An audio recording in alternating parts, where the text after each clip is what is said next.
النهارده الحلقه بتاعتنا هتزعل من ناس كتير قوي. الحلقه بتاعت النهارده هتبقى مختلفه عن الحلقات اللي فاتت كلها. هنسال كابتن طارق شويه اسئله وهو هيجاوبنا عليها.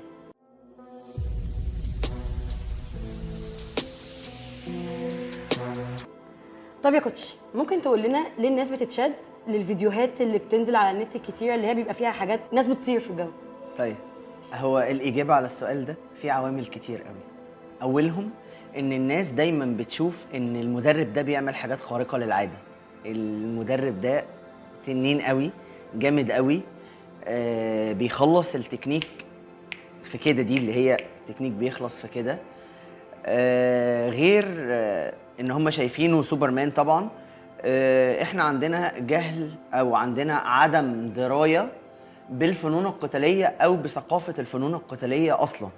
الناس مش عارفة يعني إيه فنون قتالية. العامل الثالث اليوتيوب والسوشيال ميديا. اليوتيوب والسوشيال ميديا، المدربين اللي انت بتتكلمي عليهم دول لما بيطلعوا بيسفهوا جدا من الفنون القتالية وبيختزلوها في معلومات مش صح، مش موثوقة، وتكنيكات شكلها يبان صح بس هي مش صح. طب وليه المفروض كانسان عاقل مش عارف يفرق بين الاكشن وبين ان ده بيتعلم وان ده بيمثل والحاجات دي؟ تاني، علشان هي اصلا لو نرجع للاصل، احنا جات لنا اصلا ثقافه الفنون القتاليه منين؟ من الافلام. من افلام بروسلي وافلام فان دام والافلام بتاعت بويكا اللي الناس كلها عايزه تبقى شايفين ان هم بويكا. عايزين يطيروا. فهي الثقافه اصلا بتاعت الفنون القتاليه جات لنا من الافلام، فده توارثناه، ان احنا بناخد ثقافتنا من الافلام. فاللي بيحصل في الافلام هو الواقع ده بالنسبه للناس، بس ده طبعا مش صح. الثقافه بتاعت الافلام الناس معظمها ما تعرفش ان الفيلم ده بيبقى معمول سكريبت، ورق مكتوب، والمعركه اللي بتحصل في الفيلم اللي هو الاكشن سين، المشهد الحركي اللي بيحصل فيه الضرب ده بيبقى مكتوب بالظبط وبيتعاد 1000 مرة وبيتاخد من كذا زاوية. فالناس بتشوف اللقطة الأخيرة، زي ما احنا كده مثلا بنعمل اللقطات بتاعتنا على القناة. الناس بتشوف دايما اللقطة الأخيرة بس ما بتشوفش قد إيه الناس تعبت عشان تتمرن على التكنيك ده. فالناس بتاخد ثقافتها من الأفلام، ده رقم واحد. تاني حاجة، إن الناس لما بتنزل على أرض الواقع أو بتشوف تمرين حقيقي، الموضوع بالنسبة للناس بيكون ملل. انت ازاي ممل كده؟ يعني ايه اقف في الحركة الواحدة شهر شهرين بتمرن بيبقوا عليها؟ متضايقين جدا. بيبقوا متضايقين جدا، مع ان اصلا الفنون القتالية هي شوية حركات اتقانها قايم على التكرار الممل. هي بتتقال كده، الفنون القتالية هي مجموعة من الحركات لاتقانها انت محتاج تكرر تكرار ممل بس. طب دلوقتي انت ليه لما بيجي لك لاعب وبتحاول تقول له المعلومه صح وبتحاول تديله اللي عندك، لا هو ده مش بيبقى عاجبه وبيروح لمدرب عنده يفضل هو ماسك له دايما المتات شغال طخ طخ طخ طخ وهو مش بيتعلم حاجه في الاخر، هو بس بيرزق؟ ما هنرجع تاني لنفس النقطة، نقطتين مهمين جدا برضه. أول حاجة السوشيال ميديا واليوتيوب. السوشيال ميديا واليوتيوب اختزلوا الفنون القتالية في مدرب ماسك 200 واللاعب واقف عمال بيرزع في ال200 دول بس. بيرزع، مش ظابط أداء، مش ظابط أساسيات، مش ظابط بيزكس، مش عارف الضربة أولها فين وآخرها فين. لا، هو حرفيا بيرزع. وطبعا فيديوهات كتير، مش محتاجين نجيب فيديوهات من دي. رقم 2، سعة الانتباه أو مدى الانتباه بتاع اللعيبة أو بتاع البشر النهاردة بقى قصير جدا. فهنرجع تاني لنقطة الأساسيات، إن اللعيبة علشان انتباهها قليل قوي مش عايزة شرح كتير ومش عايزة تكرر الحاجة لأكتر من مرة. هو عايز ينزل النهاردة كذا وبكرة كذا وكل تمرينة يجي فيها ياخد حاجة جديدة. هو مش فارق مع موضوع الإتقان أو مش فاهمه، لأن هو ده اللي هو شايفه. طيب هل يا كوتش المدربين اللي احنا بنشوفهم مش بقى مع لعيبه، هم بينزلوا يقولوا للناس احنا بنعمل سيلف ديفنس، احنا بنقدر ندافع عن نفسنا سواء بقى باسلحه سواء بايديهم سواء بيطلعوا يشرحوا ازاي الكلام ده، والكلام ده ممكن يموت الشخص اصلا اللي يفكر أيوة يعمل ده؟ أيوة حقيقي. ازاي الناس بتتشد الناس دي والناس دي بيبقى عندها كم من المشاهدات غير طبيعي وكم ناس ماشيه وراهم غير طبيعي برضه؟ طيب هقولك، أول حاجة الناس دي ليه الناس بتتشد لها؟ لو انا جبت واحد مش بيفهم في الفنون القتاليه خالص وجبت واحد قدامه بيشرح له، اللي بيشرح ده كلامه شكله شيك مترتب منمق وبيحط في النص كام كلمه انجليزي، فهيبان فاهم، يعني هيبان فاهم، فاهمه؟ فده اول حاجه. تاني حاجه ان هو بيعمل فيديوهات كاتشي تخطف عين الناس. فالفيديوهات دي احنا بنجيبها عندنا وبنقول للناس ان ده غلط، بس هي دي الفيديوهات الكاتشي، ان هو بيعمل تكنيكات سريعه جدا ملفته وبتاع عشان تخطف عيون الناس، فبيبان جامد جدا. بالظبط. نضيف عليه جهل الناس، ان الناس ما عندهاش درايه يعني ايه فن قتالي. تمام. وفي نقطتين كمان. النقطه الثالثه انه كل تمرينه المدرب ده بيدي للناس حاجات جديد كتير كتير كتير كتير كتير من غير ما نراجع على القديم.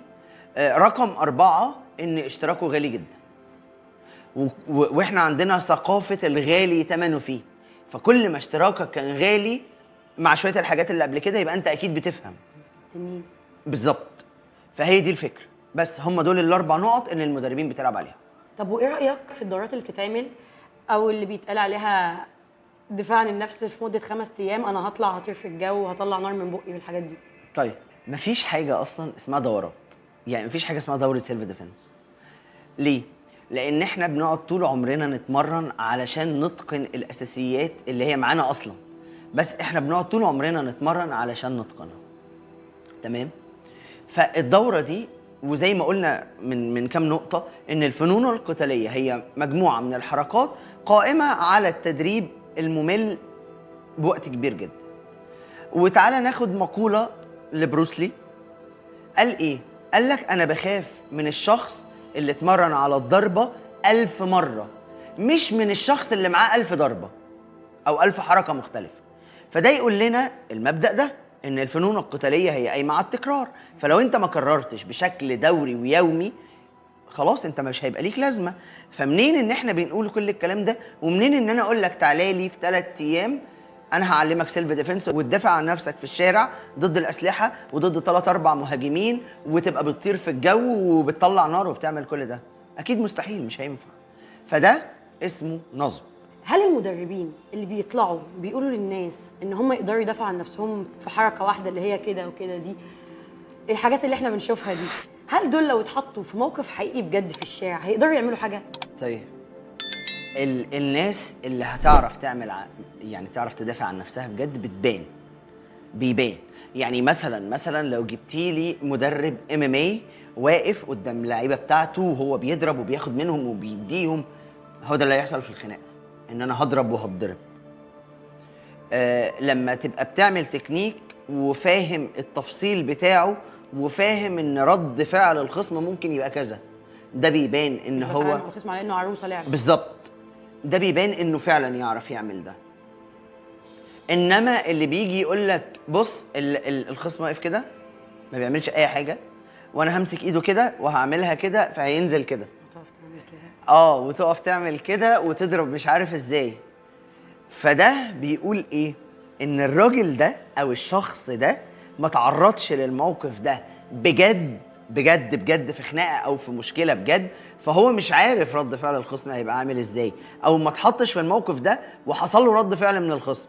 هو واخد حاجات او تكنيكات من هذا ما وجدنا عليه ابائنا، هم علمونا كده فانا بعلم الناس كده، فاللي بعدي هيعلم الناس كده، فهتفضل لوب وعماله تلف. فالواقع بيقول ان احنا لما بنشوف الناس دي بنبقى عارفين انه مش هيعرف يعمل حاجه، فبيبان مش هيعرف يعملوا حاجه. مش كلهم طبعا، لان في مدربين، لا في مدربين شاطرين، في مدربين شاطرين وبيعرفوا يوصلوا المعلومه صح وبيعرفوا يشتغلوا بجد، لا بس معظم اللي موجودين على الساحه لا، انا اشك ان هم حصل لهم موقف في حياتهم اصلا. اكشلي هم مكتسحين. الفايرال، الناس الفايرال عندنا في مصر. تمام.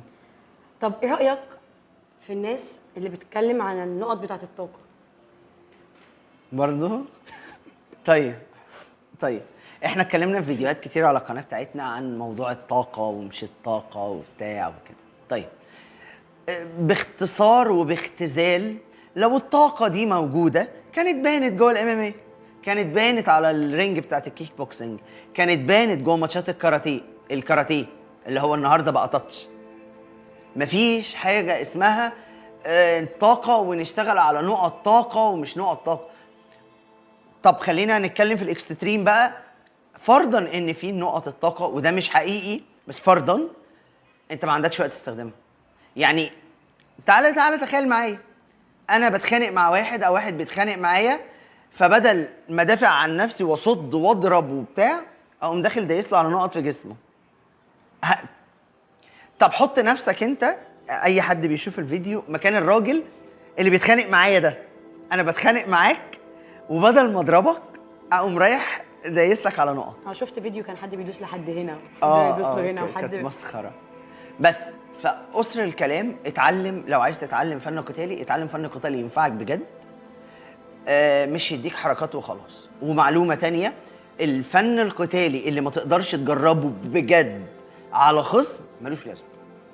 يعني احنا كده نقدر نقول ان النقط بتاعت الطاقه الحاجات دي الناس وحاجة بتشد بيها الانتباه بيها بس. زي الناس اللي بتوع السحر والعفاريت والشعوذه، وهات لي قطه ميته من 3 ايام علشان نحط جواها العمل، وريشه صقر طاير في المغرب. الجو ده هم كده. هي ليه الناس بتروح لهم؟ عشان هم عندهم قناعه ان الحاجات دي شغاله. بس هل فعلا لما انا اجيب ريشه الصقر ده اللي طاير بقاله 3 ايام ده هيفك عمل او هيعمل حاجه؟ مش هيعمل حاجه، هو الراجل هينصب عليا بمزاجي. فالراجل ده او الناس دي بتنصب على اللعيبه دي بمزاجها. بس اكشلي يا كوتش، هو في ناس بتروح وبتقعد تقول لك ايوه واحنا بنحس وبنتألم وبيقعدوا وحاجات كده. طيب هو بيتألم ليه؟ بيتألم ليه؟ علشان حاجتين او 3 حاجات. اولا، هو رايح مؤهل نفسيا انه هيتوجع. فهو كده كده اصل الوجع موجود. فهو كده هيتوجع، فهو نفسيا مؤهل لده. خلاص؟ ده رقم 1. رقم 2، احنا ما اختلفناش ان في اعصاب، وان لما بدوس على الاعصاب بيحصل الم. بالظبط. احنا متفقين على ده. انما مش الالم الجبار اللي بيبينوه لنا في الفيديوهات.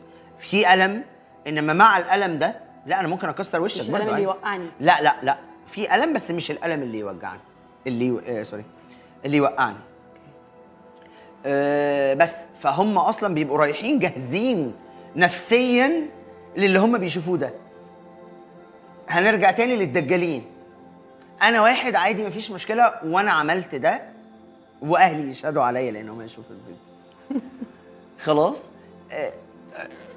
كان في دجال موجود، واللي هو غمض عينك ومش عارف اعمل ازاي، ولو في عفريت يرفع ايدك اليمين ويرفع ايدك الشمال بتاع. فانا كنت بلعبه، انا اللي كنت بلعبه، ولما حبيت اقف انا اللي وقفت. ليه؟ عشان انا رايح وانا مش بصدق الكلام ده. عشان انا رايح اهزر، انا رايح اضحك عليه، لان انا مش بصدق ده. فطالما انا مش بصدق ده مش هيحط عليا تاثير.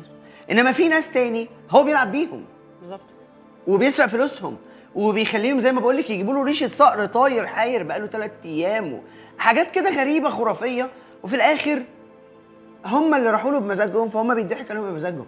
انما هل ده بيجيب نتيجه؟ لا، ما بيجيبش نتيجه، وهم نصابين. تمام. طيب يا كوتش، بما ان يعني معظم اللي بيتفرجوا علينا من الناس اللي بتشوف الفيديوهات وبتنبهر بيها، وطبعا انت عندك لعيبه كتير قوي. 3/4 لعيبتي بينبهروا بفيديوهات اليوتيوب، ومنهم حمزاوي. ازيك يا حمزاوي؟ طب دلوقتي نقدر ازاي نفرق بين المدرب اللي بجد كويس والمدرب اللي بيبيع له هوا؟ طيب، اولا لما بتنزل التمرين مش هتعرف تكتشف المدرب من غير ما تنزل تتمرن معاه اصلا، فلازم تنزل بنفسك. خلاص، ده رقم 1، لازم تنزل. طب تنزل تعمل ايه؟ انزل احضر التمرينه، بص على نظام الشرح، على شكل الشرح، على المدرب ده لما بيديك الحركه او بيديك الضربه او بيديك اي حاجه بتاخدها، بيقول لك اسمها الاصلي ولا لا. ده رقم 1. رقم 2، لما تروح بيتكو راجع وراه. هو النهارده مثلا اداني الجاب والكروس، وانت بتلعب MMA، فما فيش حاجه اسمها MMA. فخلفيه المدرب ده اصلا ايه؟ كونغ فو، كاراتيه، وات ايفر. هو اداك اسم الحركه، روح دور عليها على اصلها وراجع وراه. هو الشرح ده زي الشرح ده ولا لا؟ يعني ما اخدش الحاجه وانام.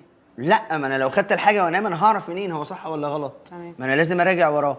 رقم 2، لما بيديك اسم تكنيك، بيزك تكنيك من التكنيكات بتاعه المفاصل، لازم تعرف اسمها، ولازم تراجع وراه، ولازم تشوف الشرح اللي هو بيشرحه قدام الشرح الاصلي بتاع صحاب اللعبه عامل ازاي. رقم 3، شوف الناس اللي عنده على الارض، اللعيبه عاملين ازاي. رابع حاجه، لازم تبص على طريقه ادائه والقائه للمعلومه. هل هو بيعرف يشرح ولا لا؟ هل انت بتستوعب منه ولا لا؟ طب هل لما بتيجي تقول له كوتش انا مش فاهم، بيشرح لك بطريقه غير الطريقه اللي شرح لك بيها الاول ولا لا؟ عشان دي برضو حاجه مهمه جدا. بيسيبك تسال براحتك ولا لا؟ يعني انت جاي دافع لي فلوس، فالفلوس اللي انت دافعها لي دي حقك تسالني بيها علشان تعرف تتعلم. فهل لما انت بتسالني انا بجاوبك ولا مش بجاوبك؟ دي برضو علامه مهمه جدا. مفيش حاجه اسمها تسالني واقول لك لا هي كده هي كده، مفيش حاجه اسمها هي كده. في حاجه اسمها اتعملت لسبب وايه اسبابها وتفاصيلها ونقطها، لانك انت حقك تبقى فاهم. انت مش جاي مكنه، انت مش آلة. انا عدى عليا مدرب قبل كده كنت باجي اساله في حاجه هي وليه. كده هي كده انت بتتكلمي ليه اصلا؟ اصلا.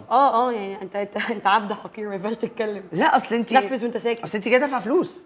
بس فانا انت عدى دافعه عليا فلوس مش تفهمي. ان انا بسال طب ده انا بعمل دي ليه؟ اشتغلي وانت ساكته، انت بتتكلمي ليه؟ اوكي الحمد لله. لا ما ينفعش، لازم يكون حقك انك تسال، وواجب المدرب بتاعك انه يجاوبك ويجاوبك اجابات منطقيه وتدور وراه. يعني ما تاخدش الاجابه وتنام، لازم دايما تدور، لازم دايما تعرف اصل المعلومه فين. بما ان طبعا 3/4 المدربين دلوقتي كلهم بيروحوا ياخدوا دوره تدريبيه 3 ايام قليل كده 3 ايام بالظبط، وبيخرجوا هم كده. تقوليها؟ ايوه دوره المدربين 3 ايام بس اول عن اخر يعني. المهم ان هم بيخرجوا منها يعني مدربين جامدين جدا ومدربين منتخب وبطل عالم. انا كلاعب رحت لمدرب زي ده ونمت بقى 2 عنده. ايه تاثير ده عليا اصلا وانا قاعد عند مدرب اصلا ما عندوش اي بيزك؟ طيب اولا انت رحت المدرب ما عندوش حاجه، فتفتكر هتشتري ايه؟ ولا حاجه. الهوا. انت بتشتري الهوا، ده رقم واحد. يعني انت جاي لي وانا فاضي، فهبيع لك ايه؟ اللي مش عندي، الفاضي، الهوا. ده رقم واحد. رقم 2، مفيش خطه هتبقى محطوطه للتدريب. انت بتتمرن بالحب. يعني ايه بالحب؟ يعني احنا المفروض عندنا عناصر اللياقه البدنيه بلس الاداء الفني المهاري بلس الاداء الفني الخططي، فالمفروض كل ده احنا بنحطه في الخطه وبنرسم له خطه وبنشتغل عليه. انما اللي ما عندوش حاجه بيعمل ايه؟ بيخش بيشوف النهارده الدنيا جايه معاه بايه. انا النهارده يا جماعه طالبه معايا حوض، فيلا حوض. انا النهارده طالبه معايا شق اللعيبه والففهم 80 مليون مره حوالين التراك. طب ما بيدخلهم بطولات وبيخشوا. ما اي حد هيخش بطولات، انا ممكن ادخل اي حد بطولات لو جاي لي امبارح. يعني لو النهارده في بطوله وهو جاي لي امبارح هسجلك النهارده في البطوله، بس البطوله ما هياش مقياس. ما هو اللاعب ده هيطلع على الحلبه يعمل ايه؟ ما هو هيطلع يرزع. بالظبط. لا وبالمناسبه هو ممكن يكسب. اه لان برضه في قصر في التحكيم. يعني في قصر في التحكيم. ما هو التحكيم ده زيه زي المدرب اللي راح بالظبط. الدوره. فهي الفكره انه ممكن يطلع على الحلبه ويكسب. هو لسه جاي امبارح بس قلبه شايله شويه. يعني هو بيعرف يضرب، بيعرف يتخانق. تمام. فهيطلع على الحلبه هيلبس جلوفين وينزل يلا فايت ديب. ممكن بالصدفه يقع اللي قدامه قاضيه فيكسب. فيبقى لسه داخل امبارح والنهارده بطل، والبطل ده بقى بتاعي انا اللي مدخله البطوله، فهو كسب لي دلوقتي وهو جاي امبارح. فده ابني وانا اللي عامله، مع ان هو ما عملش اي حاجه وهو ما بعلوش حاجه اصلا. بعد شهرين هيبقى مدرب هو كمان مثلا 3 4 5 6 شهور بالكتير. لا ما بيكملوش. ما هي كلها دلوقتي عايز 6 شهور تبقى مدربين وزي الفل كده والله. ما دي حصلت معايا. انا جالي لاعب قعد معايا 6 شهور بس، وبعد كده دخل دوره المدربين وبقى مدرب. فيعني قشطه بتحصل. طب يا كوتش، ايه الفرق بين الرياضات النزاليه والدفاع عن النفس؟ طيب الرياضات النزاليه زي الكيك بوكسينج، زي الملاكمه، زي الام ام اي، وطبعا اخطرهم الام ام اي او اعلاهم الام ام اي. والسيلف ديفنس او الدفاع عن النفس هي المواقف الحياتيه اللي احنا بنتعرض لها بشكل يومي او شبه يومي في ايامنا العاديه. تمام. خلاص، فرق جوهري كبير جدا. انا هنا ممكن ابقى بعرف اضرب بس في الشارع ما اعرفش اضرب. ليه؟ عشان انا ما اتحطتش في الضغط اللي بيتحط عليا في الشارع. وانا على الحلبه انا ببقى متامن، الخصم متامن. ايوه في اصابات ولكن اصابات طفيفه، بس انا متامن، لابس جلوفات ولابس ماوس جارد ولابس هيد جارد اوقات ولابس شين جارد في وواقي تحت الحزام. فما فيش اصابه جامده جدا هتحصل لي. بلس ان في حكم لو انا في ضغط او خطر واقع عليا، حتى لو هخسر بالمناسبه مش دي القضيه، الحكم بينط في وسط اللعيبه وبيفصلهم. لو في لاعب عمل حركه مش مظبوطه او خارجه عن قانون اللعب، الحكم بيديله انذار وبيوقف اللعب وبتاع. لو انا خدت قاضيه او شبه قاضيه، الحكم برضو بيوقف ويفضل يعد عليا لحد ما يشوفني انا تمام ولا مش تمام. فانا اللي البني ادم بيتمرن عليه بشكل دوري هو ده اللي بيطلع من مخه تلقائي. فانا لو طول عمري بتمرن بالشكل ده، فانا مخي اتعود على التدريب بالشكل ده تحت الضغط اللي بالشكل ده، اللي هو الى حد كبير امان. لان مفيش حد عايز يطلع على الحلبه او الحكم واحد يموت واحد بالظبط. انما في الشارع اللي جاي بيعتدي عليا هو عايز يموتني. يعني هو هيعمل لي اصابه. بيبقوا شاربين اصلا بالظبط. هو عايز يعمل لك اصابه، ومفيش حكام ومفيش حد هيفصل ما بينكم، واحتمال يكون معاه سلاح وادرينالين رش في الفضاء، مع توتر، مع حاجات كتير جدا. فدول الفرقين. انت هنا بتتمرن عشان حياتك، وهنا بتتمرن عشان تبقى بطل. ينفع اتمرن الاتنين؟ ينفع طبعا، ينفع تبقى بطل وينفع تبقى بتاع ستريت فايتنج كويس جدا. انما لو بتتمرن علشان البطولة بس، لا مش هتنفع في الشارع، لان انت ما تعرضتش للضغط اللي بيكون في الشارع. انت دايما بتلبس جلوفات ودايما متأمن ودايما سنانك متأمنة، انت كلك متأمن. انما ما تعرضتش لموقف حقيقي ان واحد يمسك خشبة مثلا ويضربك بيها بجد، انت ما تعرفش التأثير ده عليك انت ايه.